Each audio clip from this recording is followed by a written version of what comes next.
दोस्तों, आज के इस वीडियो में हम पढ़ेंगे VSEPR theory, valence shell electron pair repulsion theory.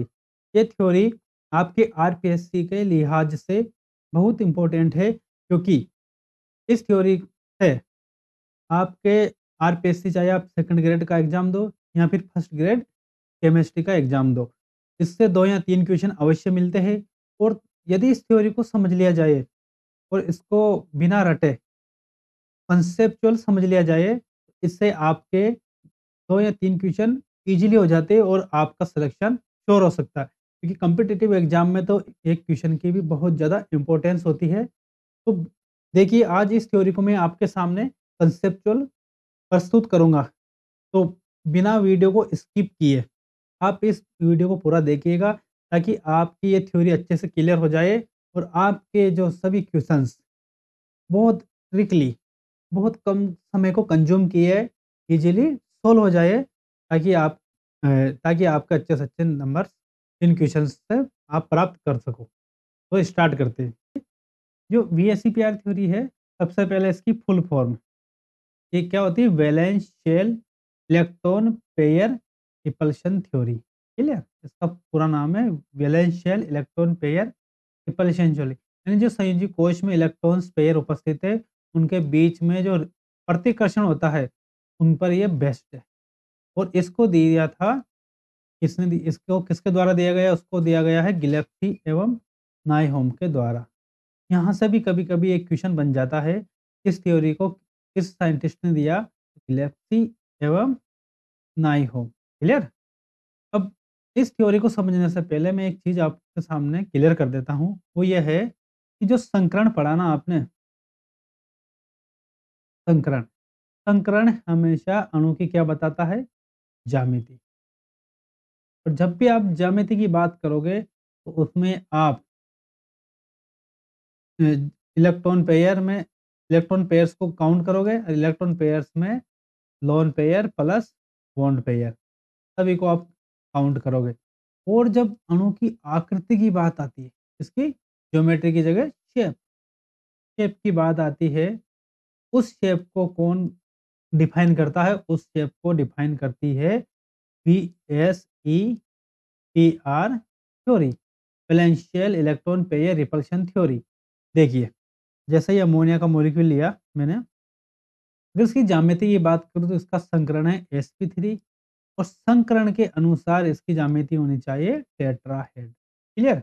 लेकिन अणु, अगर इसकी आकृति की बात करूँ, शेप, तो यह है पायरामिडल, पिरामिडीय। ठीक है? पायरामिडल। क्लियर? क्योंकि इसमें शेप में आप लोन पेयर को कंसीडर नहीं करते हो। इसी प्रकार वाटर मॉलिक्यूल है। अब इसके ऑक्सीजन का संकरण देखा जाए, तो क्या है? sp3। जब भी संकरण sp3 होगा, तो ज्यामिति क्या होगी? टेट्राहेड्रल, चतुष्फलकीय। लेकिन अगर इसकी शेप की बात करूं, आकृति की, तो देखिए इसमें लोन पेयर को कंसीडर ही नहीं कर रहे, तो क्या दिख रहा है आपको? ये वी शेप। तो इसे कौन सी आ जाएगी? वी शेप या बैंड शेप। क्लियर हो गया? इसका मतलब ये है कि यदि आप किसी भी अणु की अगर आकृति की बात करोगे, किसकी? आकृति की, तो उसमें लोन पेयर को कंसीडर नहीं करते हैं। गिलेस्पी एंड नाइहोम आपके इस थ्योरी में बोलकर गए हैं। लेकिन यदि अणु की ज्यामिति की बात करोगे, तो लोन पेयर को कंसीडर करते हैं। यानी कि ज्यामिति के लिए लोन पेयर की भी बहुत बड़ी भूमिका होती है, जबकि अणु की आकृति के लिए लोन पेयर की कोई भूमिका नहीं होती है। ठीक है? और एक और बात आती है, तो एक 2 टर्म आती है, एक आती है आपके electron domain, electron domain geometry,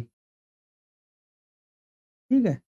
और एक आती है मॉलिक्यूलर ज्योमेट्री, आणविक आकृति, मॉलिक्यूलर ज्योमेट्री।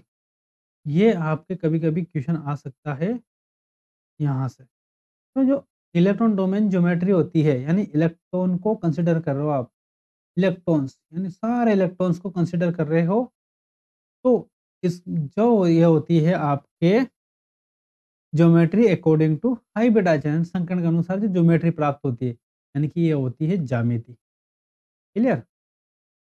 और यदि आप मॉलिक्यूलर ज्योमेट्री की बात करते हो तो मॉलिक्यूलर ज्योमेट्री में केवल आप एटम्स को कंसीडर करते हो, ठीक है? ना कि इलेक्ट्रॉन्स को, एटम्स को कंसीडर करते हो। ये है और ये कहलाती है आपकी शेप। कभी-कभी उस शेप नहीं बोलकर क्वेश्चन में मॉलिक्यूलर ज्योमेट्री भी वर्ड दे सकता है और ज्यामिति नहीं बोलकर electron domain geometry term term भी दे सकता है। तो आप यहाँ कन्फ्यूज़ मत होइएगा, इनका अर्थ मैंने आपको समझा दिया। आगे बढ़ते हैं, देखिए, जो अणु की आकृति आप देखो, आकृति में अभी बोला ना एटम्स को कंसीडर करते हैं, तो अणु की आकृति को प्रदर्शित करने के लिए कम से कम कितने परमाणु की आवश्यकता होती है? वो होती है 3 परमाणुओं की आवश्यकता। क्लियर? इसका मतलब है कि जैसे ए, बी और सी, कितने परमाणु? 1, 2 और 3।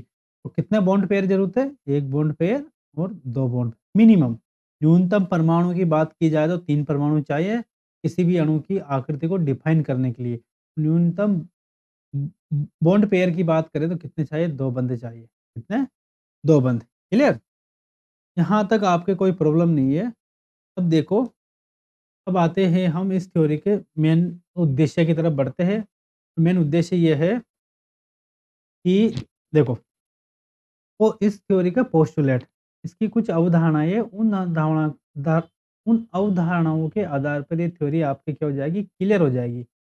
देखो, पहली अवधारणा ये है कि केंद्रीय धातु परमाणु के चारों ओर उपस्थित सभी इलेक्ट्रॉन्स पेयर केवल बॉन्ड पेयर हो तो अणु की आकृति केवल संकरण के प्रकार पर निर्भर करेगी। मतलब ये कह रहा है कि जो इलेक्ट्रॉन पेयर होते हैं ना, इलेक्ट्रॉन पेयर, इनको अपन क्या बोलते थे? Small n. ये होते थे अपने पास bond bond pair plus lone pair की संख्याओं का सम, योग। अब यदि सारे के सारे इलेक्ट्रॉन पेयर्स बॉन्ड पेयर हो यानी कोई लोन पेयर नहीं है, तो जो अणु की आकृति होगी वो उसके ज्यामिति के इक्वल होगी। यानी कि अगर n बराबर 2 है तो संकरण क्या होगा? sp। ज्यामिति क्या होगी? लीनियर, रेखीय। ठीक है? इसकी आकृति भी क्या हो जाएगी? रेखीय। और n बराबर 3 है तो संकरण क्या हो जाएगा? sp2। जब संकरण sp2 होगा तो ज्यामिति क्या होगी? त्रिकोणीय समतलीय। आकृति भी क्या हो जाएगी? त्रिकोणीय समतलीय। क्यों? क्योंकि यहाँ पर कोई भी आपके लोन पेयर उपस्थित नहीं है। और यदि n बराबर 4 हो तो ज्यामिति क्या होगी? सॉरी, संकरण क्या होगा? sp3। तो ज्यामिति भी हो जाएगी टेट्राहेड्रल और आकृति भी हो जाएगी यही टेट्राहेड्रल। n बराबर 5 है तो हो जाएगा sp3d। तो ज्यामिति हो जाएगी ट्राइगोनल बाइपिरामिडल, त्रिकोणीय द्विपिरामिडीय। और आकृति भी हो जाएगी त्रिकोणीय द्विपिरामिडीय, ट्राइगोनल बाइपिरामिडल। ठीक है? क्लियर? तो इसी को समझाने के लिए मैंने एक एग्जांपल ले लिया। पोस्टुलेट फर्स्ट को समझाने के लिए देखो, एक लिया सिलिकॉन टेट्राक्लोराइड।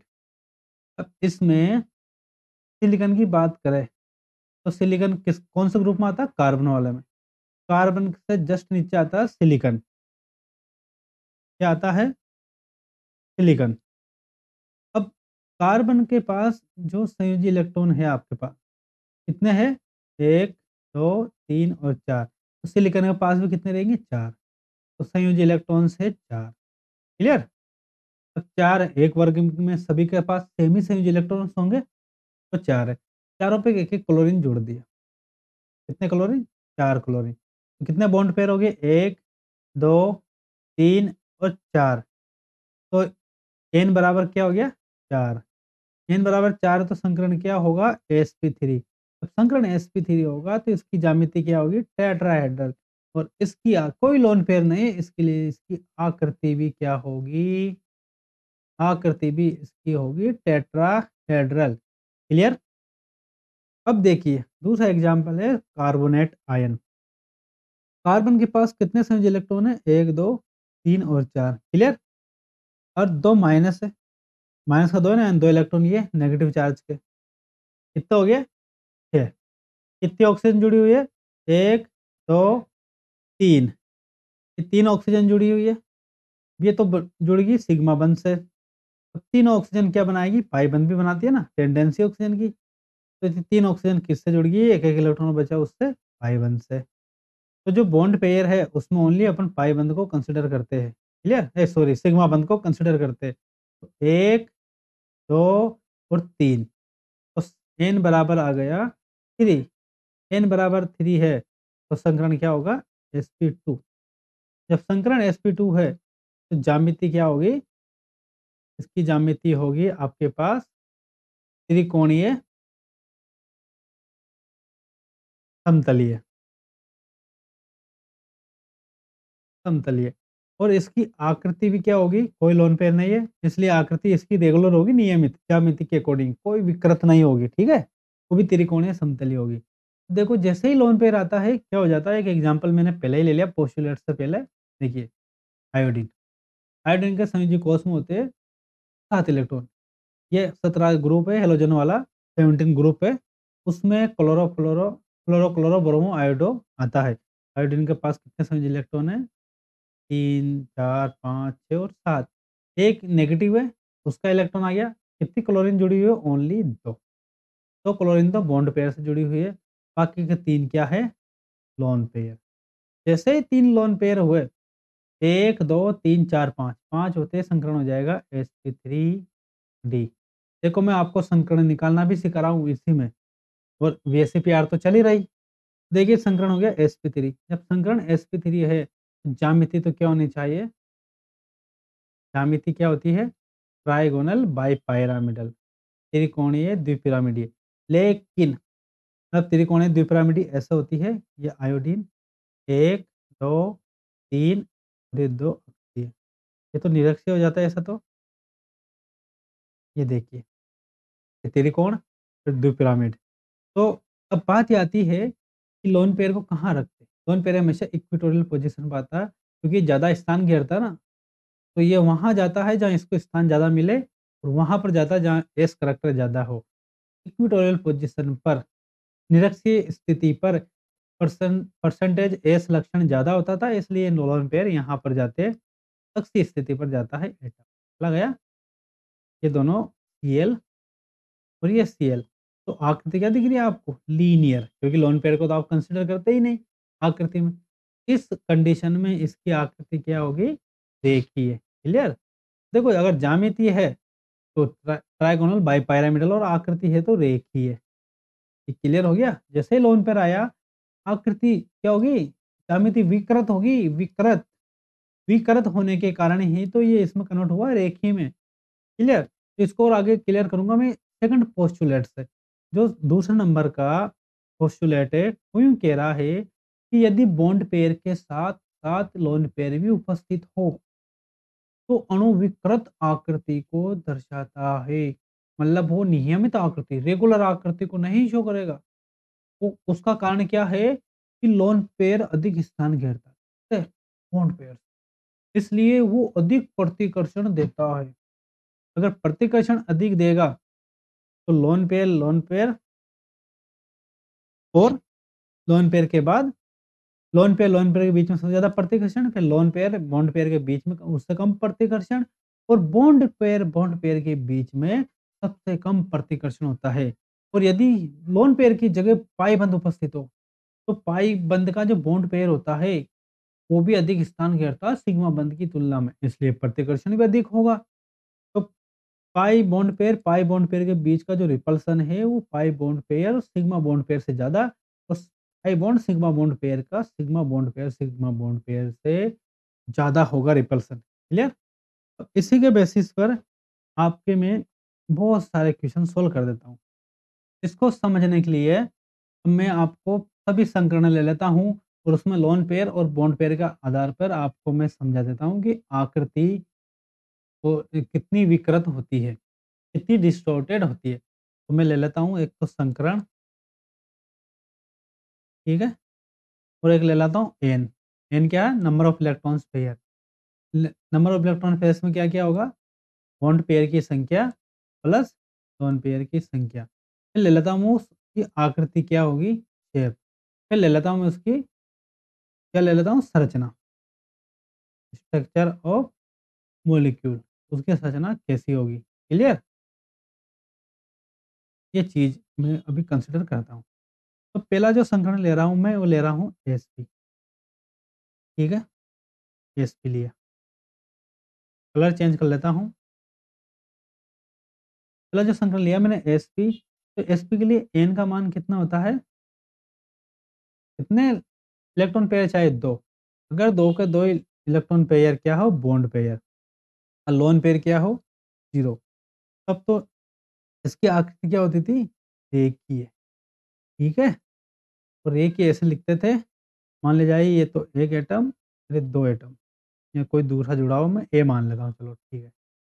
तो ये दोनों के दोनों क्या है? Bond pair. बंद कोण कितना है? 180 डिग्री। क्लियर? अब यदि n बराबर 2 ही है, समीकरण sp, लेकिन एक लोन पेयर प्लस एक क्या आ गया? एक बॉन्ड पेयर प्लस एक लोन पेयर, तो अभी भी संरचना रेखीय होगी, क्योंकि एटम 3 चाहिए डिफाइन करने के लिए। अब एटम 2 ही बच गए, एक इधर क्या आ गया? Lone pair. तो 2 एटम के बीच में तो ऐसे ही आप आकृति को डिफाइन कर ही नहीं पाते हो। तो अभी भी क्या है? ये एक तरह से रेखीय ही है। क्लियर? अब नेक्स्ट समीकरण आता है अपने पास sp2। sp2 आता तो n का मान होता है आपके पास 3। जब 3 के 3 ही आपके पास बॉन्ड पेयर हो और लोन पेयर 0 हो, तब तो आकृति क्या होगी? देखो, जब लोन पेयर नहीं तो पोस्टुलेट फर्स्ट लग जाता है। फर्स्ट यानी समीकरण के अनुसार। जब समीकरण sp2 है, क्या हो गई? त्रिकोणीय त्रिकोणीय समतलीय। क्लियर? त्रिकोणीय समतलीय ऐसे लिखते हो, ये ये ए, ये ए, ये मैंने इमेजिनरी मान रखा है, ये कोई परमाणु है। देखो, त्रिकोणीय ये समतलीय बन गया। ये 3 क्या है? Bond pair. क्लियर? और बंद कोण 120 डिग्री हो जाता है। लेकिन देखो, यदि n का मान अभी भी 3 ही है, समीकरण sp2 ही चल रहा है, लेकिन इस बार 2 बॉन्ड पेयर और 1 लोन पेयर आ गया। जैसे ही 2 बॉन्ड पेयर, 1 लोन पेयर आया, तो लोन पेयर के कारण आकृति क्या होगी? विकृत। इस बार मिलती है आपको वी शेप। क्या मिलती है? वी शेप, या कहते हैं बैंड शेप। बैंड शेप कैसे? जैसे ये आकृति इस बार जो बन रही थी, वो ऐसा होगी, ये ए और ए, 2 आ गए, 2 आ गए, और ये 1 आ गया यहाँ पर लोन, एक बाउंड्री से। क्लियर? वी शेप हो गई। जब n बराबर 3 ही है, लेकिन 1 बॉन्ड पेयर, 2 लोन पेयर आ गए। कितने? हाँ, नहीं, इससे ज़्यादा पॉसिबल ही नहीं है। एक, ये तो 2 3 तो चाहिए ही चाहिए। ठीक है, आगे बढ़ते हैं नेक्स्ट पे। वो है अपने पास संकरण माना कि sp3। ठीक है? जब संकरण sp3 है, n का मान कितना रहेगा? 4। अगर 4 में से चारों के चारों ही बॉन्ड पेयर हो और कोई भी लोन पेयर नहीं है, तो आकृति रहेगी टेट्राहेड। क्लियर? टेट्राहेड्रल कैसे बनाते हो? 1, 2, 3 और ये 4, इनको मिला दो, मिल गया, ये मिल गया, ये मिल गया, ये इससे ये भी मिलेगा। याद रखना ये, इससे ये भी मिलेगा। ये बन गया परफेक्ट टेट्राहेड्रल। जब भी आप चतुष्फलकीय बनाते हो टेट्राहेड्रल, तो बंद कोण होता है 109 डिग्री 28 मिनट। क्लियर? लेकिन यदि 3 n बराबर 4 ही है, यानी sp3 संकरणी है, इन 3 तो बॉन्ड पेयर है और 1 लोन पेयर है, तो ये बनता है पिरामिडीय। क्या बनती है फिर? पिरामिडीय। विकृति आ गई। तो विकृति आई, तो एक लोन यहाँ इसकी जगह क्या आ गया? बॉन्ड पेयर की जगह लोन पेयर। का मतलब ये हुआ, ये और ये ऐसा बन गया, ये जैसे अमोनिया होता है ना, ये। अब इसमें ये, इसको तो आप कंसिडर करते नहीं हो, तो क्या दिख रहा है आपको? पिरामिड, एक तरह से टोपी दिख रही है, जैसे आप सिर पर रख लो। ठीक है? तो पिरामिडी हो गया। और यदि sp3 के लिए n बराबर 4 ही है, लेकिन 2 बॉन्ड पेयर और 2 लोन पेयर हो, तो आकृति आ जाती वी शेप। क्या आ जाती? V shape, band shape. Water molecule देखा ना आपने? 2 ऑक्सीजन पे तो यहाँ पर देखो ये ए इमेजिनरी मानकर चल रहा हूँ। बस यहाँ 2 तो लोन पेयर आ जाते हैं, उनको कंसीडर नहीं करते हो, ये क्या हो जाती है बी शेप। बी बन गया ना, क्लियर? अब यदि sp3 संकरण हो, n का मान कितना रहेगा? 5। जब 5 है तो और 5 में से 5 के 5 ही बॉन्ड पेयर हो और कोई लोन पेयर नहीं हो, तब तो रेगुलर आकृति होगी, नियमित आकृति यानी ज्यामिति वो होगी आपकी ट्राइगोनल बाई पायरामिडल। ये किस प्रकार से होती है देखो, ये कोई इमेजिनरी एटम है, 3 तो ये है, ठीक है? ए, ए 3 बॉन्ड पेयर तो ये निरक्षीय और 2 ये है अक्षीय, क्लियर? इसका मतलब ये है, आप इसको आराम से समझ सकते हो कैसे? देखो मैं आपको समझाता हूँ। माना कि आपके पास ये 3 बंदे, देखो ये ऐसे ले लो, ये 1 फिर ये 2 फिर ये जोड़ दिया, ये और ये और ये तो त्रिकोण बन गया, त्रिकोणीय। 3 एटम हो गए 3 बॉन्ड। अब इस त्रिकोण के यूँ है मान लो, यूँ ऐसे मान लो, ये त्रिकोण है, इसके लंबवत मान लो, हाथ को मान लो ये त्रिकोण है, इसके एक लंबवत ऊपर है और एक लंबवत नीचे है। ये हो जाएँगे अक्षीय। तो इन त्रिकोण के बीच का बंध कोण तो है 120 डिग्री और ऊपर और नीचे वाले के बीच का बंध कोण कितना हो जाएगा 100 डिग्री, क्लियर? इसमें 2 प्रकार की पोजीशन रहती है, निरक्षीय और अक्षीय। तो देखिए, यहाँ पर ये ये तो अक्षीय और ये 3 है निरक्षीय, ठीक है? अब यहाँ निरक्षीय में एस करैक्टर ज़्यादा होता है किसकी तुलना में? अक्षीय की तुलना में, क्लियर? तो यहाँ पर आगे इसका क्या फ़ायदा वो अभी आ जाएगा देखो। अगर n बराबर 5 है यानी संघन sp3d है, लेकिन यहाँ पर 4 बॉन्ड पेयर 1 लोन पेयर आ गया। तो कंडीशन ये आ गई कि लोन पेयर को रखे कहाँ? तो लोन पेयर को रखा जाता है, हमेशा लोन पेयर को रखा जाता है इक्वेटोरियल पोजीशन, क्योंकि लोन पेयर ज़्यादा स्थान घेरता है, उसे ज़्यादा स्थान मिलता है निरक्षीय स्थिति पर। कहाँ पर मिलता है? निरक्षीय स्थिति पर। जो निरक्षीय स्थिति है, वो निरक्षीय स्थिति है। दूसरी बात, लोन पेयर को एस करैक्टर ज़्यादा चाहिए, तो प्रतिशत एस लक्षण भी मिलते हैं कहाँ पर? निरक्षीय स्थिति पर। तो लोन पेयर यहाँ पर रख दिया, ये देखो, और ये बॉन्ड पेयर हो गया, ये बॉन्ड पेयर हो गया, ठीक है? ये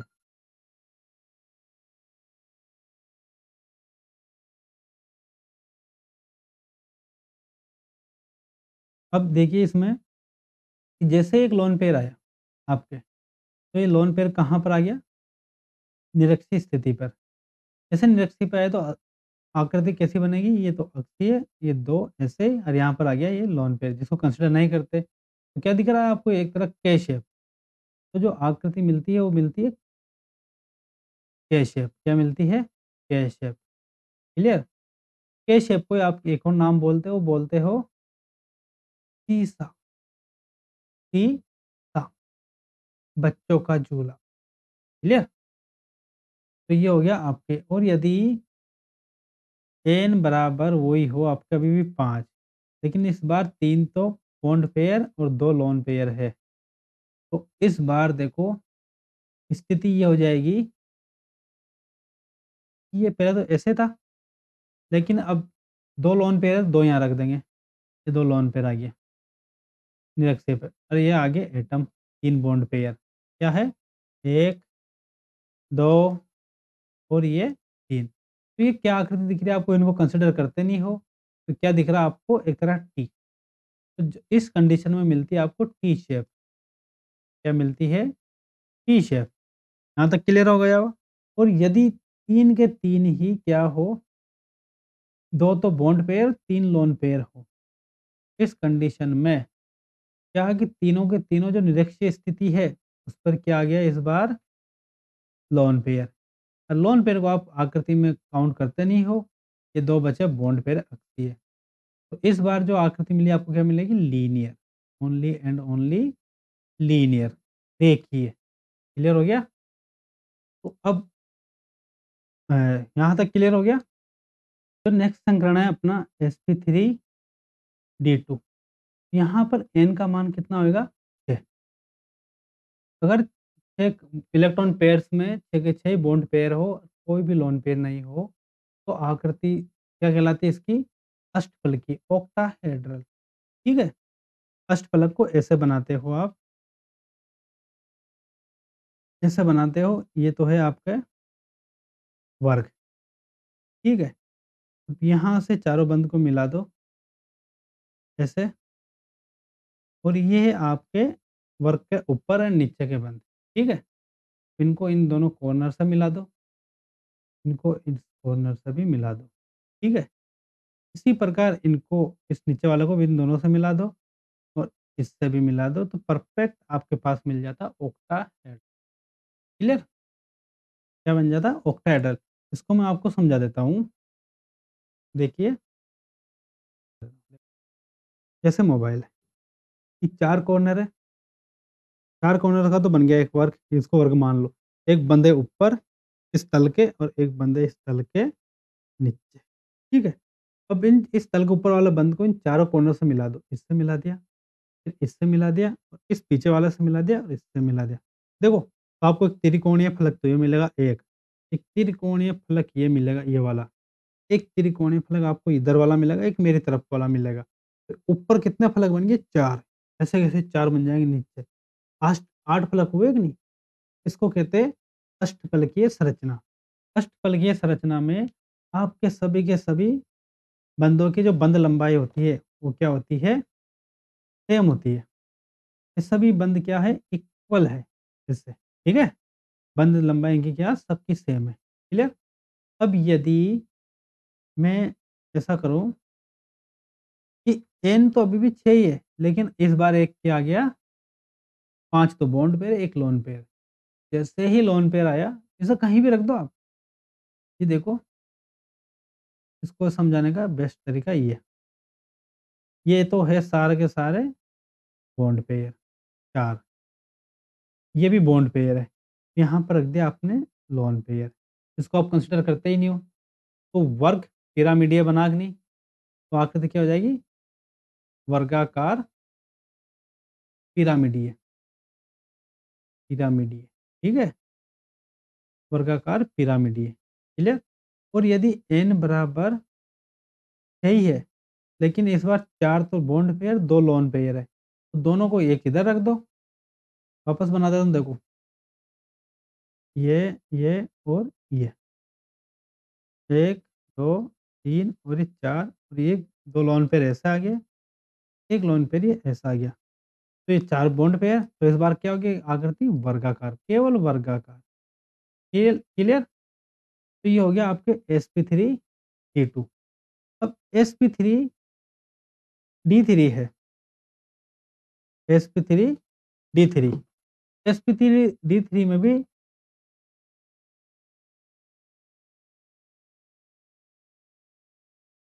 n बराबर होता है 7 और 7 के साथ बॉन्ड पेयर हो और कोई भी लोन पेयर नहीं हो, तो इसकी संरचना होती है, मैं इधर बना देता हूँ, ये पंचभुज। क्लियर? और ये हो गया ऊपर से, ये है पंचभुज। और एक ऐसे और एक में ऐसे निकाल दो। 1, 2, 3, 4, 5 और ये 2। पंचभुजीय द्विपिरामिडीय। ठीक है? पंचकोणीय द्विपिरामिडीय। पंचकोणीय या पंचभुजीय? पंचकोणीय द्विपिरामिडीय। द्विपिरा पंचकोणीय द्विपिरामिडीय संरचना हो जाती है। क्लियर? और यदि n बराबर आपके पास 6 हो, सॉरी 7 ही हो, लेकिन 6 बॉन्ड पेयर, 1 लोन पेयर हो, तो यहाँ पर आपका क्या आ जाता है? Lone pair. तो ये यहाँ तो पंचकोणीय पिरामिडीय बोल दो, या फिर इसको विकृत अष्टफलकीय भी कहते हैं। आपके एग्जाम में क्वेश्चन मिलेगा इससे, क्योंकि विकृत अष्टफलकीय भी कहते हैं इसको। अष्टफलकीय, ये नाम याद रखना आप टर्म। पंचकोणीय पिरामिड को विकृत अष्टफलकीय भी कहते हैं। ठीक है ना? विकृत, डिस्टॉर्टेड अष्टफलकीय। और यदि n बराबर 7 है लेकिन 5 प्लस 2 आगे, दोनों के दोनों लोन पेयर ऐसा जाएँगे तो क्या बचेगा ओनली पंचकोणीय। तब हो जाएगी आपके पास पंचकोणीय समतलीय। क्या हो जाएगी? पंचकोणीय, मैं इधर लिख देता हूँ ऊपर, पंचकोणीय पंचकोणीय समतलीय। तो आपकी ये बात तो अच्छे से समझ में आ गई होगी कि लोन पेयर के प्रभाव से आकृति कितनी ज़्यादा विकृत हो सकती है। क्लियर? मैंने सभी संकर्ण लेकर उनकी सभी पॉसिबल स्थिति में लोन पेयर रखकर आपको उसकी आकृति के बारे में जानकारी दे दी है। अब हम आगे बढ़ते हैं नेक्स्ट पोस्टुलेट की तरफ।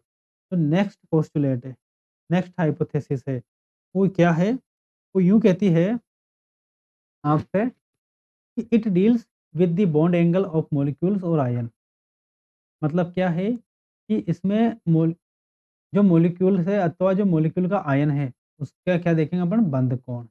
बंध कोण के बारे में पता करेंगे। एक ही जैसा मॉलिक्यूल हो तो उसका बंध कोण सराउंडिंग एटम चेंज कर दे या सेंट्रल एटम चेंज कर दे, संकरण एक होते हुए भी उसका बंध कोण चेंज हो जाता है, तो इसके बेसिस पे क्वेश्चन बनता है इंक्रीजिंग ऑर्डर में लिखो या डिक्रीजिंग ऑर्डर में लिखो। तो उसके बेसिस के लिए ये एक मैंने फ्लो चार्ट दिया है, इसके बेसिस पे अच्छे से क्लियर हो जाएगा।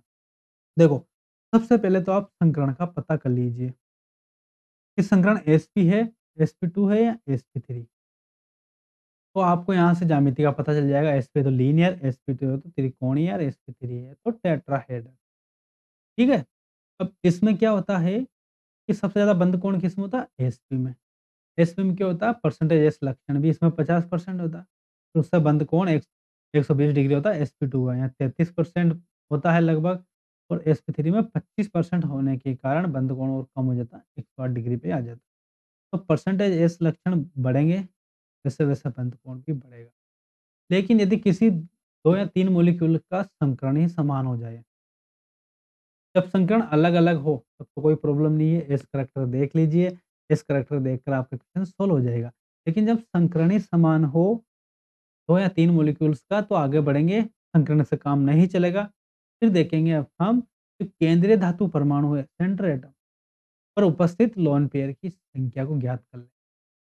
क्योंकि अभी आपने देखा जितने ज़्यादा लोन पेयर होते हैं, आकृति उतनी ही ज़्यादा विकृत हो रही थी। तो आकृति जितनी ज़्यादा विकृत हो रही थी, बंध कोण उतना ही कम हो रहा था। तो जैसे-जैसे लोन पेयर की संख्या बढ़ेगी केंद्रीय धातु परमाणु पर, बंध कोण क्या होता जाएगा? कम होता जाएगा, डिक्रीज़ होता जाएगा। क्लियर? और यदि लोन पेयर भी सेम हो, लोन पेयर की संख्या भी समान हो जाए, ये तो संकरण समान हो गया, 2 या 3 मॉलिक्यूल्स में तुलना करवा रहे, तो उनमें लोन पेयर्स की संख्या भी समान हो गई। तब इस स्थिति में क्या करोगे? इस स्थिति में आप उसकी विद्युत ऋणता को चेक करोगे। किसको? विद्युत ऋणता को। विद्युत ऋणता आपके 2 हो सकती है। एक तो केंद्रीय धातु परमाणु की विद्युत ऋणता, एक उसके चारों ओर जुड़े हुए परमाणुओं की सराउंडिंग एटम्स की, है ना? जुड़े हुए परमाणुओं की विद्युत ऋणता। देखिए दोनों में अलग-अलग असर आएगा। कैसे?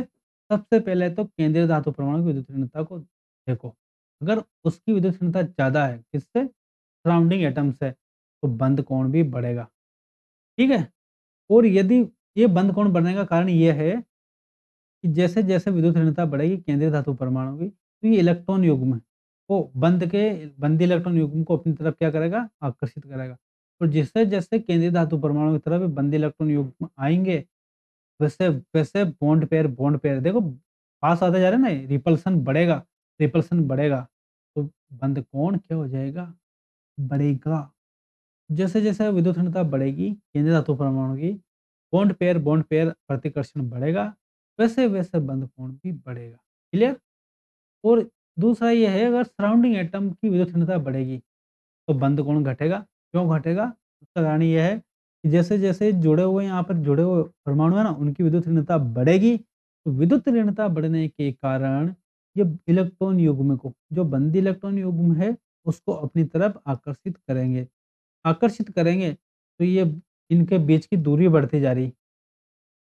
जो बंदी इलेक्ट्रॉन युग्म है बॉन्ड पेयर उनके बीच की दूरी बढ़ती जा रही। तो दूरी बढ़ेगी तो रिपल्सन कम होगा। तो रिपल्सन कम होगा तो बंध कोण अपने आप कम हो जाएगा। इसलिए जैसे-जैसे विद्युत ऋणता बढ़ेगी, बॉन्ड पेयर रिपल्सन कम होगा, तो बंध कोण भी कम हो जाएगा। क्लियर? ये आपके ये फ्लो डायग्राम अच्छे से क्लियर हो गया होगा। अगर ये क्लियर हो गया तो इसके न्यूमेरिकल को देख लेते हैं 1-2। देखिए, पहला मैं एग्ज़ाम्पल ले रहा हूँ आपके लिए, तो एक्सप्लेन करने के लिए। वो ले रहा हूँ कि NH4 प्लस और coma NH3 coma NH2 minus. ये यूँ कह रहा है कि इसमें लिखिए बॉन्ड एंगल का, बंद कोण का, बॉन्ड एंगल का घटता हुआ क्रम। इनको बंद कोण के घटते हुए क्रम में क्या करना है? अरेंज करना है। कैसे अरेंज करोगे? सबसे पहले तो इसमें देखो सबका संकरण क्या है? संकरण को देखते हैं सबसे पहले। इसका भी sp3 है, ठीक है। इसका भी sp3 है, ठीक है। इसका भी sp3।